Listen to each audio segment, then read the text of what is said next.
जय श्री राम। किष्किंधा कांड का 23वां सर्ग, तारा का विलाप। उसमें वानर राज का मुख सूंघती हुई लोक विख्यात तारा ने रोकर अपने मृत्यु पति से इस प्रकार कहा, वीर, दुख की बात है कि आपने मेरी बात नहीं मानी और अब आप प्रस्तर से पूर्ण अत्यंत दुखदायक और ऊंचे नीचे भूतल पर शयन कर रहे हैं। वानर राज, निश्चय ही यह पृथ्वी आपको मुझसे भी बढ़कर प्रिय है, तभी तो आप इसका आलिंगन करके सो रहे हैं। अब मुझसे बात तक नहीं करते। वीर, साहसपूर्ण कार्यों से प्रेम रखने वाले वानर राज, यह श्री राम रूपी विधाता सुग्रीव के वश में हो गए हैं, आपके नहीं। यह बड़े आश्चर्य की बात है। अतः अब इस राज्य पर सुग्रीव ही पराक्रमी राजा के रूप में आसीन होंगे। प्राणनाथ, प्रधान प्रधान भालू और बानर जो आप वीर महावीर की सेवा में रहा करते थे, इस समय बड़े दुख से विलाप कर रहे हैं। बेटा अंगद भी शोक में पड़ा हुआ है। उन बानरों का दुख मैं विलाप अंगद का शोकों द्वारा तथा मेरी यह अन्य विनय भरी वाणी सुनकर भी आप जागते क्यों नहीं हैं? यही वह वीर सया है जिस पर पूरे काल में आपने ही बहुत से शत्रुओं को मारकर सुलाया था, किंतु आज स्वयं ही युद्ध में मारे जाकर आप इस पर शयन कर रहे हैं। विशुद्ध बलशाली कुल में उत्पन्न युद्ध प्रेमी तथा दूसरों को मान देने वाले मेरे प्रीतम, तुम मुझ अनाथा को अकेली छोड़कर कहाँ चले गए? निश्चय ही बुद्धिमान पुरुष को चाहिए कि वह अपनी कन्या किसी सूरवीर के हाथ में न दे। देखो, मैं सूरवीर की पत्नी होने के कारण तत्काल विधवा बना दी गई और इस प्रकार सर्वथा मारी गई। राज रानी होने का जो मेरा अभिमान था वह भंग हो गया, किंतु निरंतर सुख पाने की मेरी आशा नष्ट हो गई तथा मैं अगाध और विशाल शोक समुद्र में डूब गई हूँ। निश्चय ही यह मेरा कठोर हृदय लोहे का बना हुआ है, तभी तो अपने स्वामी को मारा गया देखकर इसके सैकड़ों टुकड़े नहीं हो जाते। हाय, जो मेरे सुहृद स्वामी और स्वभाव से ही प्रिय थे तथा संग्राम में महान पराक्रम प्रकट करने वाले सूरवीर थे, वे संसार से चल बसे। पतिहीन नारी भले ही पुत्रवती एवं धन धान्य से समृद्ध भी हो, किंतु लोग उसे विधवा ही कहते हैं। वीर, अपने ही शरीर से प्रकट हुई रक्त राशि में आप उसी तरह शयन किए हैं जैसे पहले इंद्रगोप नामक कीड़े के से रंग वाले बिछौने से युक्त अपने पलंग पर सोया करते थे। वानर श्रेष्ठ, आपका सारा शरीर धूल और रक्त से लथपथ हो रहा है, इसलिए मैं अपनी दोनों भुजाओं से आपका आलिंगन नहीं कर पाती।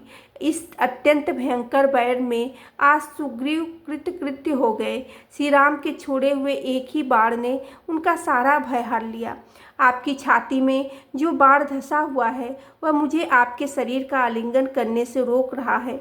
इस कारण आपका मृत हो जाने पर भी मैं चुपचाप देख रही हूँ, आपको हृदय से लगा नहीं पाती।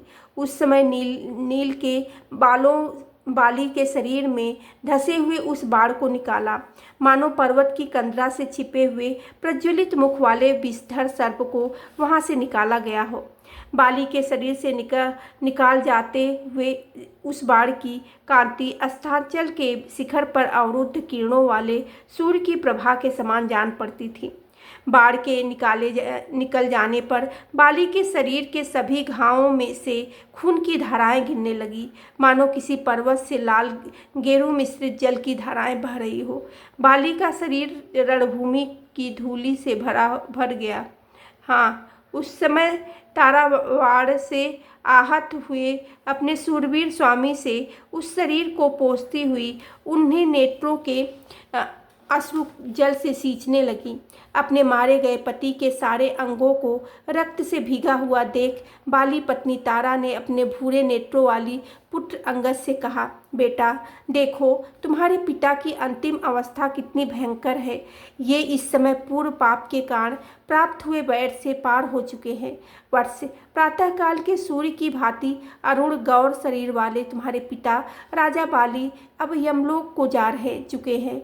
ये तुम्हें बड़ा आदर देते थे, तुम इनके चरणों में प्रणाम करो। माता के ऐसा कहने पर अंगद ने उठकर अपनी मोटी और गोलाकार भुजाओं द्वारा पिता के दोनों पैर पकड़ लिए और प्रणाम करते हुए कहा, पिताजी, मैं अंगद हूँ। तब तारा फिर कहने लगी, प्राणनाथ, कुमार अंगद पहले की ही भांति भाई आज भी आपके चरणों में प्रणाम करता है, किंतु आप उसे चिरंजीवी रहो बेटा ऐसा कहकर आशीर्वाद क्यों नहीं देते हो।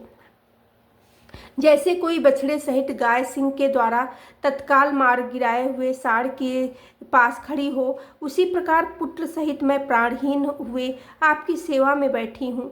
आपके युद्ध रूपी यज्ञ का अनुष्ठान करके श्री राम के बाण रूपी जल से मुझ पत्नी के बिना अकेले ही अवभृष स्नान कैसे कर लिया। युद्ध में आपसे संतुष्ट हुए देवराज इंद्र ने आपकी जो सोने की प्रीमाला दे रखी थी, उसे मैं इस समय आपके गले में क्यों नहीं देखती हूँ। दूसरों का मान देने वाले वनराज प्राणहीन हो जाने पर भी आपको राज्य लक्ष्मी उसी प्रकार नहीं छोड़ रही, जैसे चारों ओर चक्कर लगाने वाले सूर्यदेव को प्रभा गिरिराज मेरु को कभी नहीं छोड़ती है। मैंने आपके हित की बात कही थी, परंतु आपने उसे स्वीकार नहीं किया। मैं भी आपको रोक रखने में समर्थ न हो सकी। इसका फल यह हुआ कि आप युद्ध में मारे गए। आपके मारे जाने से मैं भी अपने पुत्र सहित मारी गई। अब लक्ष्मी आपके साथ ही मुझे और मेरे पुत्र को भी छोड़ रही है। बोलो सियावर रामचंद्र की जय। पवन सुत हनुमान की जय।